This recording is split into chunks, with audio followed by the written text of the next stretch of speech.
Jason here, bloodchurch.org, coming to you today. God bless each and every one of you. Gonna take a look at some scriptures today. I'm going to talk about Seventh-day Adventists and why it's a heresy, why I'm not one. The Seventh-day Adventists, just to tee it up, they believe that salvation is through keeping the law today. So, for example, they'll go to church on Saturday rather than Sunday because they believe they're keeping the Sabbath. And they get that from Exodus 12:10, that the first day is sanctified first. And they use these ceremonial laws and moral laws of the Jews, and they mix the moral laws and the ceremonial laws together, which is dangerous. Genesis 2:3 shows the law was revealed unto Moses, and Nehemiah 9, verses 13 and 14 show that the law was revealed for the Jews. So certainly, we know that Jews require a sign, and they had a physical relationship with God. Christ arose the first day of the week at Luke 24:1-7. And preaching services are on Sunday according to Acts 27. So there goes the idea of keeping the Sabbath. So let's take a look at Romans 13:8. Owe no man anything but to love one another, for he that loveth another hath fulfilled the law. So really, if you just want to fulfill the law in the church age, you just have to love one another. Pretty straightforward. Let's take a look at 2 Corinthians 3:17. Now the Lord is that Spirit, and where the Spirit of the Lord is, there is liberty. So, when you receive the Holy Spirit as a Christian, born again, you have liberty within you. The Holy Spirit is liberty. Romans 6:14. For sin shall not have dominion over you, for you are not under the law, but under what? We're under grace. So that's Romans 6:14. There's many other verses. Romans 7:4, Christ is the end of the law. It shows that as well. Galatians 3:21-26, the law is to bring us to Christ. All right, let's look at Ephesians 2:15.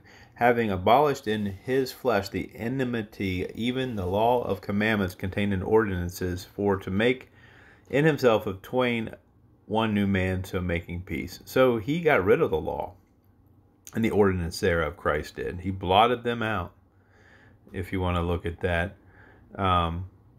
That's what Ephesians 2:15 is saying. Colossians 2:14, very similar. The law is blotted out through Christ.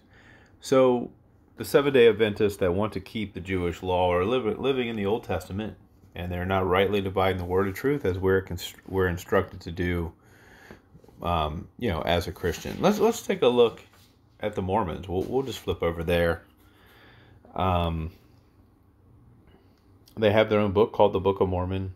It teaches the existence of only one God. So what they'll say, God and Mormons are on one purpose, and if you ask them to show you that, the Book of Mormon really doesn't ever even say what they believe. So their book contradicts them. Now you can look at their own book and show them verses like Alma 11:26-29, Alma 11:44, Mosiah 13:34, Mosiah 15:1-4, that they are one God. And so you can show them this one God sort of thing. The Book of Mormon teaches God is changeable.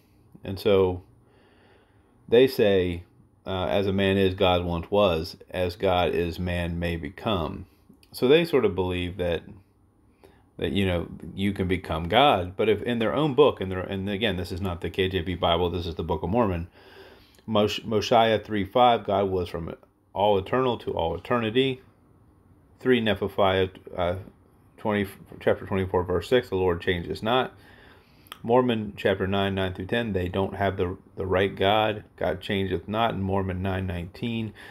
And so even their own book shows that God is not changeable like they claim. The Book of Mormon also teaches that God is a spirit, not a man of flesh. So they don't believe Jesus is God. Essentially, is what that comes down to. They just believe Christ was simply just a man. And you can show them verses on that. The Book of Mormon contradicts the baptism of the dead. They say that someone was baptized for the dead in order for them to get out of hell. So Alma chapter 34, 32-35, it shows the devil possesses your body in the underworld. And so it shows endless torment in Moshe 3:25.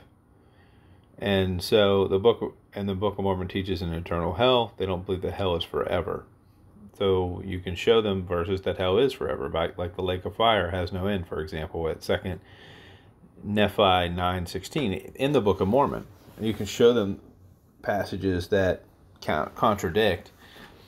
And the Mormons, again, are another cult and a perverted religion started by a perverted man. Let's take a look at the Church of Jesus Christ of Latter-day Saints, also known as the Mormons. They think they are the only true religion and all others are apostate. They're founded by Joseph Smith, of course. The Mormons believe that the angel of light appeared to the founder Joseph Smith and gave him revelation. But if you look at Galatians 1, 8, and 9, we'll go there now.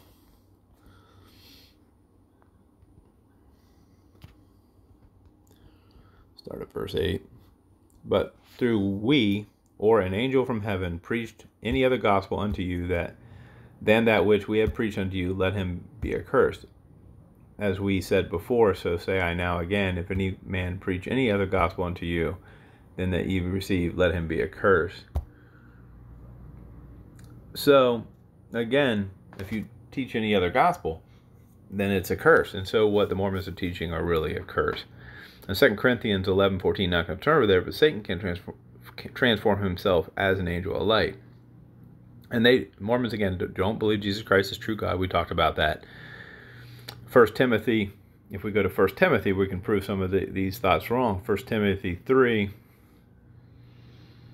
and verse 16, we'll take a look at that. In the Bible, it clearly shows, and without controversy, great is the mystery of godliness. God was manifest in the flesh, justified in the spirit, seen as of angels, preached unto the Gentiles, believed on in the world, received up into glory. That's Jesus Christ. He was manifest in the flesh. And 1 John 5:20, Jesus is God. You can show them that. The other belief that's really weird is Mormons or Church of Jesus Christ Latter-day Saints. They believe that Satan and Jesus are brothers, which is really weird. Ezekiel 28:12-17 clearly shows Satan was a cherub of God, created by God, certainly not the son of God or a brother of Jesus. Mark 1:1 says Jesus is the son of God, not Satan. Mormons think that Jesus is really Michael the archangel. That's another weird belief they have. But Jude 1:9, Michael the archangel said the Lord rebuke thee. So also Mormons believe they can become like God.